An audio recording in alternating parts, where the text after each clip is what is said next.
So if you become a stay-at-home mother, ladies, are you simply trapped in your home and you can never do anything? Or is being a stay-at-home mother very good, and does that make you woke right? This is part of an argument that young women are currently having on the internet. Right-wing young women are saying, look, I actually don't want to be a breadwinner, an office drone. I would rather stay at home and bake sourdough and spend time looking after my kids while my husband goes out to work, and that's the ideal for me. And there are other women who are saying, well, no, I don't like that because I like my freedom. I like doing whatever I do, right?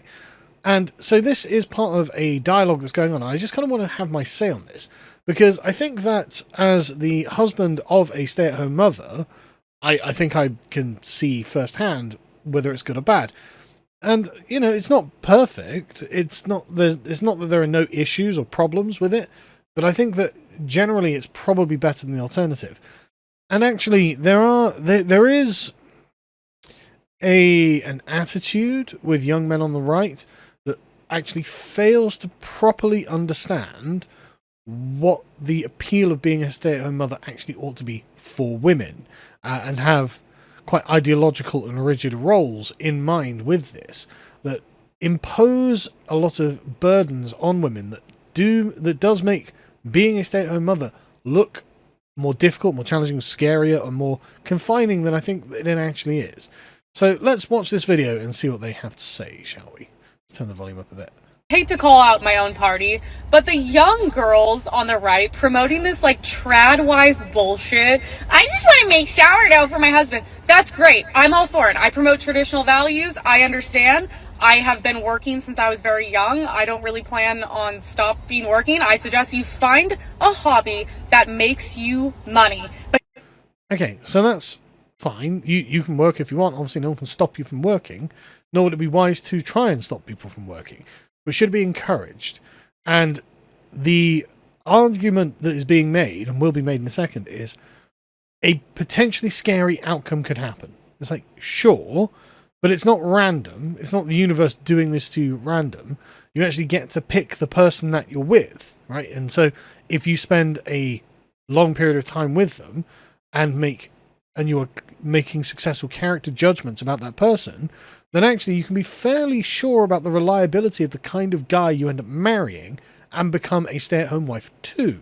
And if that kind of guy is generous, kind-hearted, and loves you, then actually you can find yourself with a very, very, very nice situation.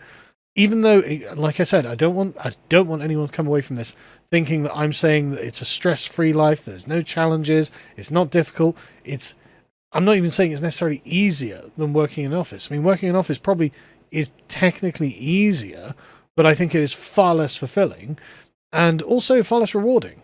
Like I mean, it's soul crushing working in an office for a job you hate, right? And that I think is not even a job you hate, the job you're just not interested in, you just don't care about. I think that's a lot of women's experiences, which is why there are so many women on the right being like, I don't want to do that. I'd rather be playing with my kids and wiping their bums and things like this than just filling in spreadsheets, right, or pouring coffees or something all day. I totally see that. But I just want to be clear that there's nothing legitimate to the other side. It's not random. The universe doesn't give this to you at random. You have to develop discernment. You have to figure out who good and bad people are, and actually an education in character is really what people are lacking these days. Because if you have an education in character, you are educated on how to be good and how to display good character, but also how to see bad character in others. And I get the feeling that there are probably a lot of women out there who aren't brilliant at judging character and who are actually like, oh, if only I'd known, if only there was a way of knowing, but actually there is a way of knowing. And really, if you follow your sense rather than, and in a lot of ways, there's kind of like, there is an instinct for this, rather than your immediate desires, you might end up with the guy of good character who allows you to be a stay-at-home mum and don't get trapped in an abusive relationship, which I think obviously everyone would want. you guys, guess what? Guess what, baby girl? That lifestyle working out, a man, a provider, you just get to sit at home, bake bread every day, slim to none. I would say none that's going to work out for you or quite literally anyone you know. Thing is, it's not that unlikely, right? You just have to want it. And you just have to understand that your life becomes about you being a homemaker rather than you being an atomized, free, radical individual that just bounces around society doing whatever you want. Like, I'm not a free man in the way that, like, this person might consider being free. Like, I don't have the luxury of just doing whatever the hell I like. If I want to go out for a beer after work, I've got to make sure that my wife hasn't had, like, an ultra stressful day. So, like, she's like, no, I need you to come home and take care of the kids because I've been a little terrorist today or something like that. They've broken loads of stuff and I've got a pounding headache, blah, blah, blah.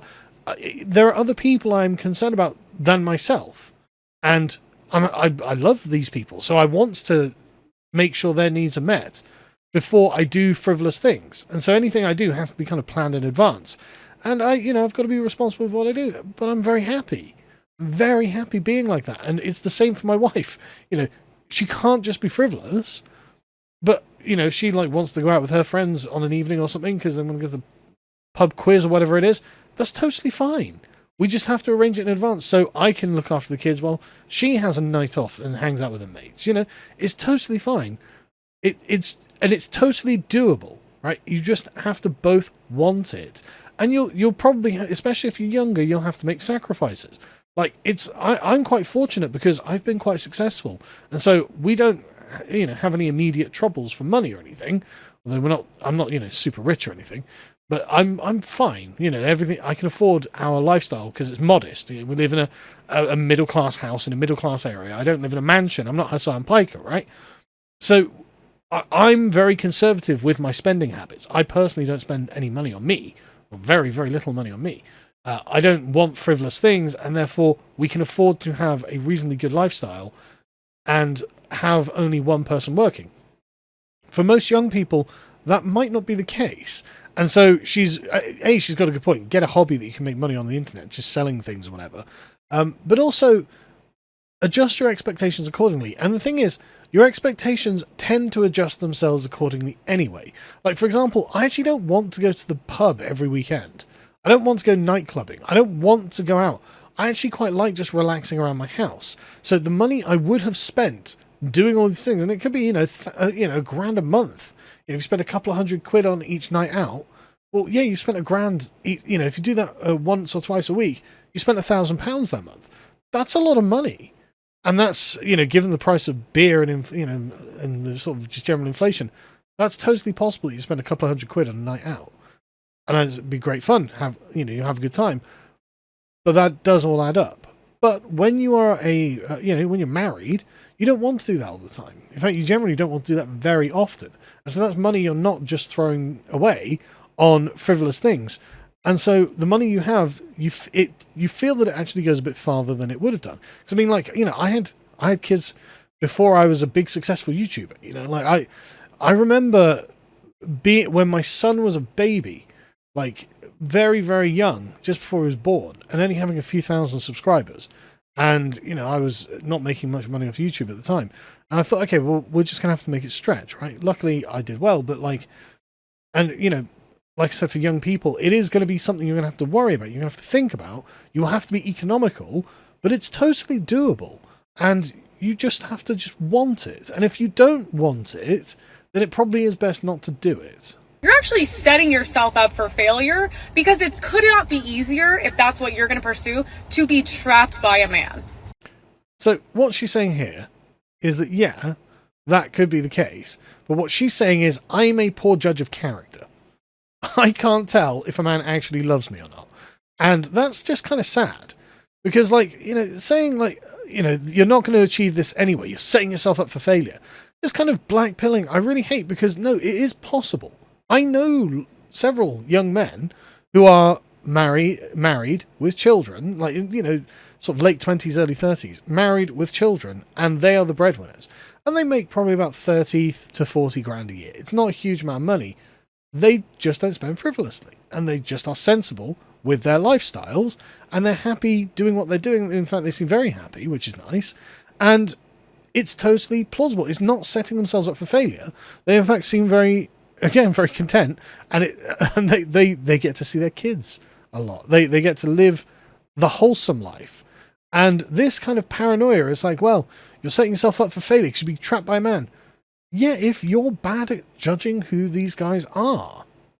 But on the other side, it's not impossible that this happens. And there are definitely going to be a bunch of cases that feminists will pull up and go, well, what about this one? What about this one? Yeah, I agree. Life is full of risk. There is definitely a risk to that. And if your entire life is just risk avoidance, well, you're probably not going to find yourself with the things that you actually want at the end, because most things are gained by taking risks. So, but again, I don't want to make it sound like I'm saying there is no potential downside. There is no risk. There absolutely is. You have to learn how to use discernment. And that's what this comes down to. That's what you're going to pursue to be trapped by a man. Okay? Also, let's just fear-mongering. Just fear-mongering. Let's bring some other things to the table besides sourdough. Why? Guys want to be mentally stimulated as well as physical, okay?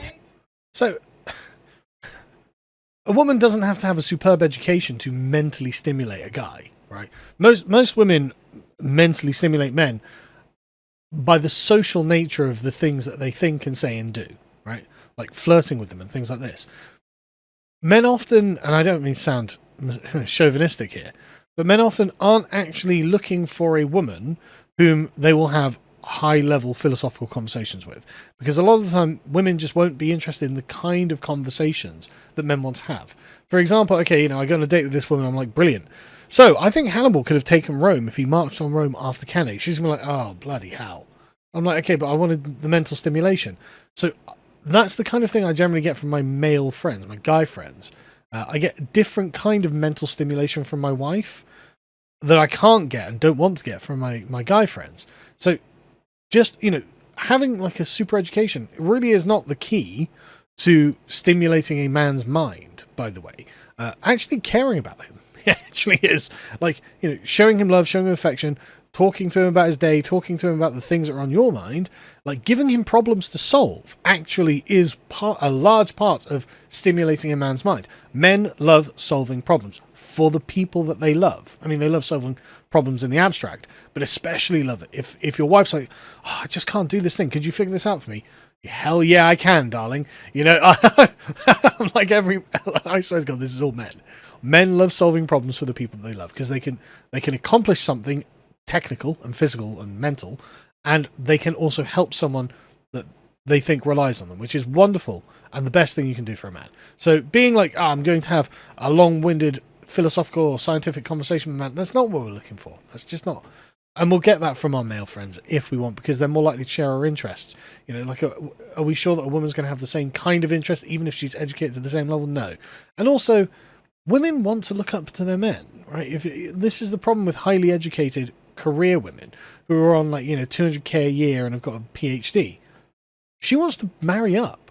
Who's she marrying that's more intelligent than her and earning more money than her? Not many men. So she has narrowed the pool here because she can't look up and respect to the men around her. But I'm just like, please, you guys are too young to be promoting this. And also, by the way, it's cringe.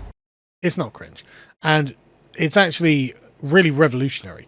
And they're not too young to be promoting it. If the one regret I have in my life is that I waited until my mid-30s until I had my son, who's my first biological child. I've got a 15-year-old adopted daughter, whose life I've been in since she was about 3. But, I wish I'd had kids earlier, right? I wish I'd had kids earlier.